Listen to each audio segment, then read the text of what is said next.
Alright guys, welcome back to the channel, it's Matty here, and today we're actually going to be taking a look at the championship match, the grand finals from this past weekend's Ursiiday's 1800 player tournament. It is Pikachu versus Raichu. I don't have the names of the players in front of me, but basically this is the very final set of the tournament. The last two players, the last two decks come down at the very end of this tournament, 1800 players. So I figured this would be fun. Ursiiday is who runs these tournaments, and she's got a great channel. You should go check her out. Link will be down in the description below. But they actually live stream the tournament, at least as much as they can, which is what we were able to do. We were able to kind of rewatch and kind of pull this, this gameplay, this gameplay capture of this match from the live stream. So that's what we're going to do today. I figured it'd be fun to watch through it, give our own maybe commentary analysis, and just sort of see how this, how these players go ahead and handle these matchups and just exactly what happens in these championship games. So that's what we're going to do. We might do this a little bit more regularly. It depends. I don't know how reliably they're able to get gameplay on live stream, but either way, it should be pretty fun. So let's hop into it. The quality is a little bit low. That's because I'm watching a video of the live stream, which was live streaming the screen capture basically of their game. So that's why the quality might be a little bit low, but let's get right into it. And let's see, I believe this is Pikachu and Mewtwo versus each other in the championship. Pikachu and Substrika rather. And I think it was a pretty one-sided matchup. I don't think there's going to be, too much, gameplay here. I think it's pretty dominant performance here. Pretty one-sided, but either way, it should be interesting to watch. So let's get right into it. So, we're starting right at the beginning, right before, I guess, the game, or right after the game starts. So we see Pikachu with the Blitzel in the active spot, and the Mewtwo player with the Mew EX in the active spot. We can't see the hands of the players. They probably do that to keep people from stream sniping. So, we're gonna start, I guess, okay, so this was the second turn, or first turn going second, rather, for the Pikachu player. They attach to the Blitzel, and then they just go ahead and attack that Mew EX in the active for 30 damage. So, we see the Mewtwo getting benched by the Mewtwo player. Now, I think the good thing with Pikachu in this matchup is that Pikachu and Substrika is super fast-paced, and it's very, very aggressive and consistent, right? Its tempo is just absolutely extraordinary. So that's one of the big upsides to playing Pikachu. We don't see anything else on the bench right now, although we did just draw into an Electabuzz, so we're going to want to get a Pikachu down, we're going to want to get some energies to it, and we're going to want to get other basic Pokemon down. He does have the Substrika in hand, which is really good, putting some early pressure on the Mewtwo EX that, his opponent has already committed energies to, means that we're able to maybe get that Mewtwo down over a couple turns, down to 90 HP, and then Pikachu EX could, eventually take the KO on that.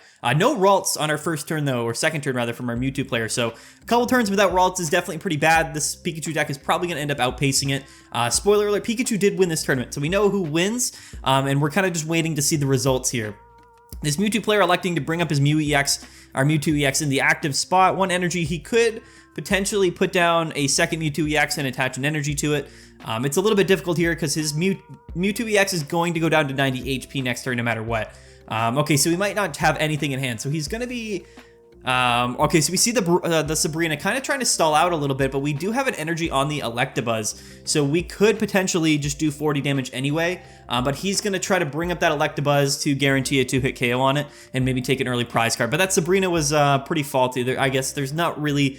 early Sabrinas sometimes work, but a lot of times they don't, right? They're really not a consistent strategy, whereas the Pikachu player does get a Pikachu down and an energy attached, and he's gonna have the X speed in hand, which is great. So now he can basically start committing energies to the Pikachu, has the X speed so that he can go into that Substrika for free, and then do that chip damage to the active Mew to EX in the active spot, bringing it down to 90 HP, and putting it in range of that Pikachu. So as we see here, still no Ralts from our opponent. There's just no world here where he's going to be able to attack consistently with a Mewtwo EX for the rest of the game. So he's really on like the back, like he's on the ropes right here. He's kind of on his heels. There's not much this Mewtwo player can do. Again, the pace of Pikachu being able to attack with Substrika on their second turn or third turn, and then have this potential Pikachu on turn 4 or 5 able to finish the KO in the Mewtwo EX. It's a really tough position. We don't see any Ralts or any other Pokemon really from the Mewtwo player, and he's just going to have to commit those energies to the active Mew to EX. We see the blue come out. That is going to help him live the attack from Pikachu, but I don't know if that buying himself that extra turn is really going to matter. He's still not KOing that Substrika in the active spot, so he's going to do some chip damage to it. We draw into the Zapdos as well, which is actually really good. So this means that basically even after Substrika goes down, Pikachu, we're still going to have a full bench for this Pikachu to attack. So he's going to bench whatever. It doesn't necessarily matter if he benches anything right now, but we do know that he has that Dedenne and Zapdos in his hand. And that's something, again, really, really good for Pikachu. You run a lot of electric basic Pokemon, so you're always are almost always able to get that full 90 damage off with Pikachu. So it's just so consistent, so fast-paced. As we see our opponent here, he's going to live. Like, Pikachu isn't going to take the KO here because he used that blue, so Pikachu's only doing 80 damage. And as we see, we actually go into the Dedenne to commit the energies. I actually really like this. So this isn't going to do any damage, this Thunder Shock, but it's going to basically stall for a turn and potentially paralyze. No paralyze. Okay. That's an interesting play from the Pikachu player. I don't think there's necessarily a downside to that. I think he would rather keep the Zebstrika alive, so it basically gave him a 50-50 chance to stall for the turn. And again, there's no Gardevoir, which means that the rebound effect of this Mewtwo deck is just not really able to do much after this Mewtwo goes down, and Mewtwo only plays one blue in their deck, so this Pikachu knows that no matter what, he's going to be able to take the KO with Pikachu next turn, so he might as well, keep that Zebstrika alive this turn, go into the Dedenne, and basically give himself a 50-50 chance to stall out. That's a really great use of Dedenne, and I think it's a really smart play in general. Again, the Dedenne has 60 HP, which is going to force the Mewtwo player, basically, to have to, attack with the 4 energy attack and discard the energies as well. But again, I think it's mainly because we had a 50-50 chance to paralyze there. Would have bought ourselves basically another turn. But again, I don't think it really matters. We do see the Ralts come down for the Mewtwo, but again, I think it's just too late. This Pikachu is going to take the KO, and then there's no real way that we're going to be able to attack on the next turn from our opponent, or even the turn after that. It's pretty unlikely. So this Pikachu player is just definitely sort of outpacing, right? When Mewtwo's when they're not able to get their Gardevoir set up early enough, it can be really tough. That's a really upside to Pikachu and Zebstrika, is that it's consistent and it's fast paced. As we see another Pikachu getting drawn either way. So this Mewtwo is going to go down. We're going to do 90 damage to it. And there's there's no backup option rather for this Mewtwo player. No Gardevoir in play. Technically, we have the Mew EX. So if we were able to get a Gardevoir next turn, that is something that could have changed this matchup dramatically, but just a turn or two behind in terms of getting that Gardevoir out. There's just really no answer here coming into this next turn. We could bring up the Mew EX and take an attack here. So if we see a Kirlia and a Mewtwo, technically, well, not technically, actually. Yeah, it's tough. If we had a Mewtwo, maybe we could have gone into the Mewtwo and then set up the Mew EX for the next turn, but that would have required us to draw into our Kirlia, Mewtwo, and the Gardevoir. But technically, that's still an out here, right? We could bench a Mewtwo, retreat into it, evolve the Kirlia attached to the Mewtwo. Here we go. So basically, we have to go into this Mewtwo because this Mew EX is basically our only available attacking option. So if we can't get out of the active spot here and go into the Mewtwo EX, but that would require us to retreat twice, which is pretty tough, basically. We could attach with the Mew EX, but yeah, it's not looking good. I don't think our opponent really has enough pivot options at the moment. And again, that Mewtwo just coming at 1 point or 1 or 2 turns too late. I'm sure he probably does have a Gardevoir, access to a Gardevoir in hand, but he's a little bit too behind here, again, for this Pikachu player. He can live 1 attack from either Pokemon. So if he chooses to attach here with the Mewtwo, that's fine. But the thing is, the Mewtwo player hasn't taken any attacks yet. So this Pikachu player can just go ahead, they can attack the active. He's safe for the next turn. And then also, like, next turn, if he really wanted to, he could probably play a Sabrina or has the Zebstrika to do bench damage. So there's a lot of different routes for this Pikachu player here. He just has all of the momentum, basically. And Mew EX it's not valuable in the Pikachu matchup. It's one of the big downsides of Mew EX. It's just not necessarily very good. So, okay, so here's what we're going to do from our opponent here. He's going to go into the Mewtwo. He now has Gardevoir, and he can attack here for Psychic Sphere.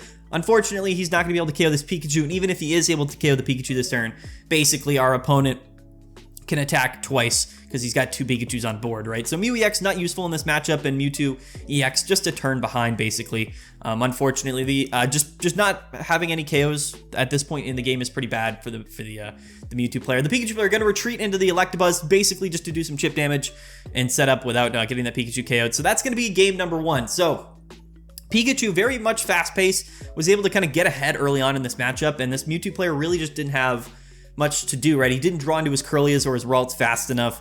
The Pikachu player was a little bit smart as well, made some really interesting decisions utilizing the Electabuzz, the Zebstrika, and even that Dedenne as well, kind of using all of the different tools that Pikachu has in its arsenal, which is definitely really, really impressive. So let's fast forward here and see if we can get, fast forward and get into the next match of the game number 2 of this final. So here we go. Okay. So the Mewtwo player starts with Mew EX again, but we do see a Ralts turn 1. We do see a Mewtwo, and now going on to Pikachu's first turn, he is going to be going second.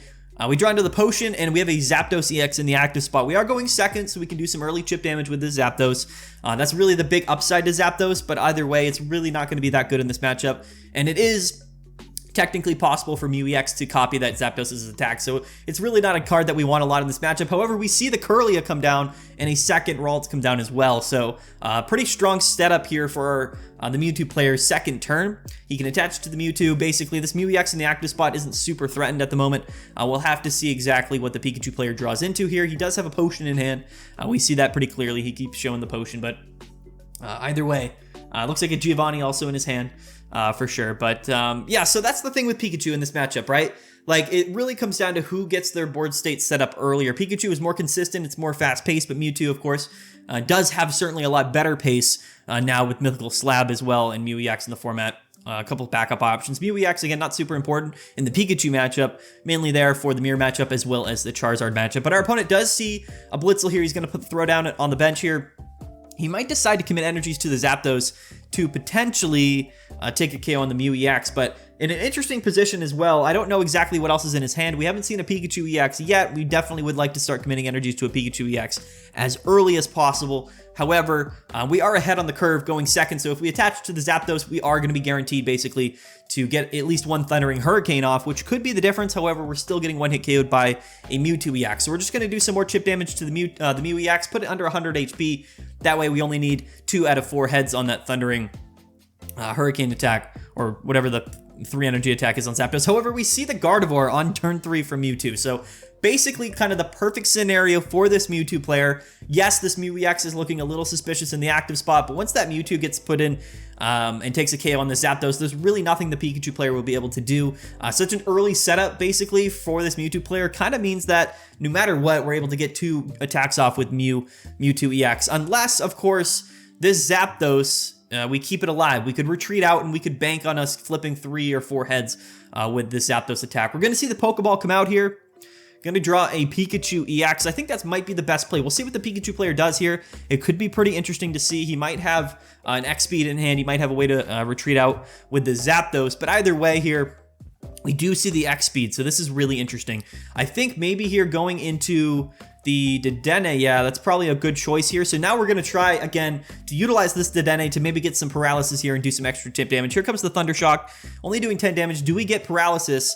We do get the paralysis on the Dedenne. So Dedenne absolutely putting in a lot of work here in this this championship match, which is really fun to see. Again, I've been really high on Dedenne. Whenever I play Pikachu, I really try to utilize it. Yes, it's a 50-50 chance, but sometimes a 50-50 chance is infinitely better than a 0% chance. As we see the professor's research come out from the Mewtwo player, again, he's not really, doesn't have much he needs to draw into. A second Gardevoir could be pretty important, I suppose, but we're going to see Pokeballs, some Mythical Slabs. He's going to just start absolutely moving through his deck really quickly. No Pokemon off that slab. We're going to see the Psy Shadow come out, and now we are going to be able to attack with this Mew EX here.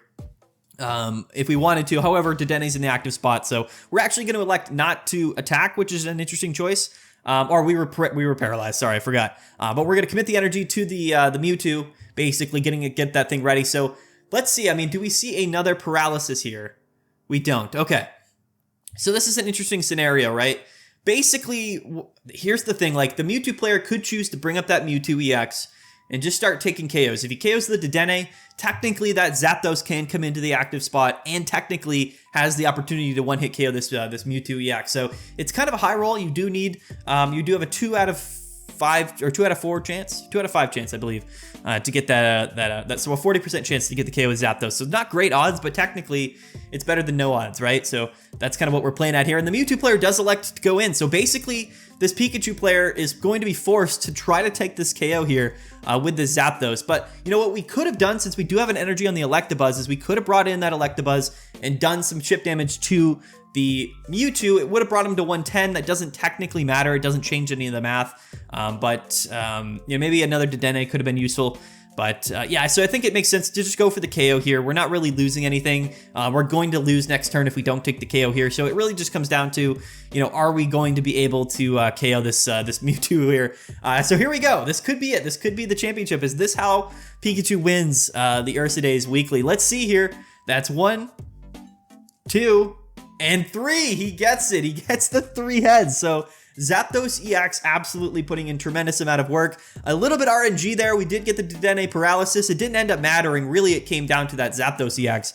Not a super, I guess, reliable strategy from Pikachu. However, Zapdos EX, I mean, it has the potential. So now this Mewtwo goes down, and basically the only thing we have left to attack here is going to be with this Mew EX, but unfortunately this Mew also has to flip 3 heads to take the KO here. We do see a second Mewtwo. I apologize. So I thought that was actually the game, but the Pikachu player hadn't taken any points yet, so he still has 1 point remaining. Definitely important to note, but basically this Mew EX has to flip 3 heads here. He's kind of forced to do that.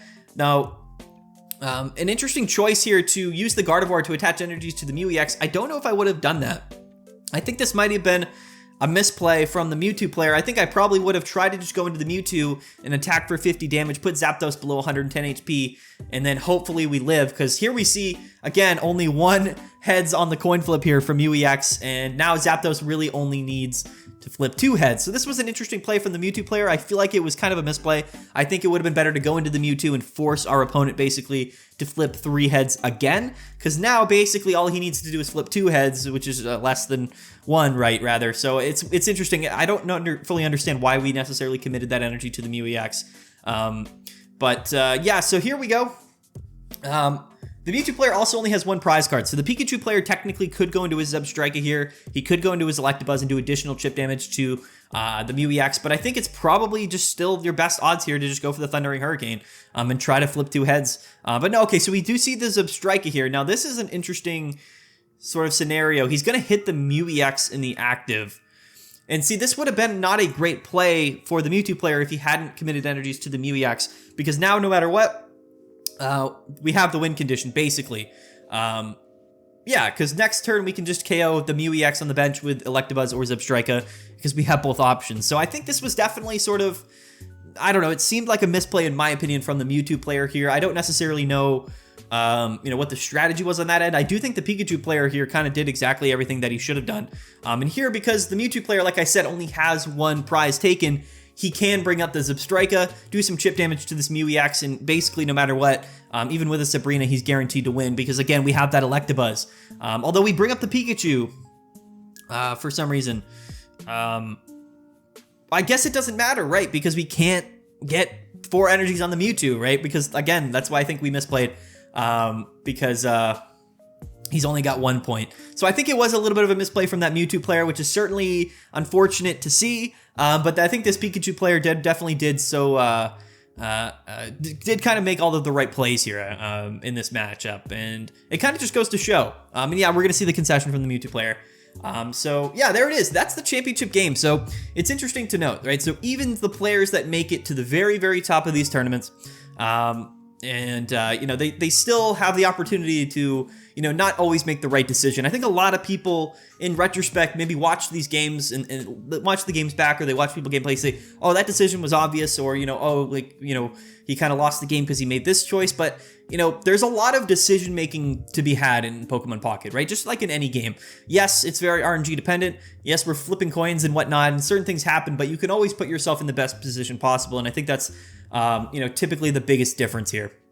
We're going to pause it here on this this homie right here. I forget his name, but shout out to this guy. Anyway, he was commentating with Ursiiday, so pretty interesting for sure. But yeah, anyway, that's the championship game, guys. So let me know what you thought in the comment section below. I definitely think there was some misplays there from the Mewtwo player, but really interesting to see some gameplay of the championship game, right? Again, 1,800 players, all comes down to 2, and that's what it came down to, just a game like that. So 2-0 Pikachu taking the win this week in the Ursiiday's tournament. Very, very interesting for sure, but I would love to hear your guys' opinions. Do you like videos like this? Should I do more of this? Is this something that I should maybe include a little bit more so on the channel? Let me know. Hopefully they get live streams out every week, so maybe we could watch or do our own commentary for the championship game. It would be really interesting. But shout out to Ursiiday. Thank you for running these tournaments and allowing me to kind of watch back your stream and watch back the gameplay. I really do appreciate it, guys. But anyway, that's it for the video. We'll see you guys tomorrow. I'll probably have more videos uploaded. Don't forget to like the video and subscribe. Comment below what you thought of that finals match, where you thought maybe that Mewtwo player could have been a little bit better, and what you think of that Pikachu and Mewtwo matchup overall. I would love to hear you guys' opinions. But yeah, let's get out of here, guys. Have a good one. Peace out. We'll see you guys next time. Later.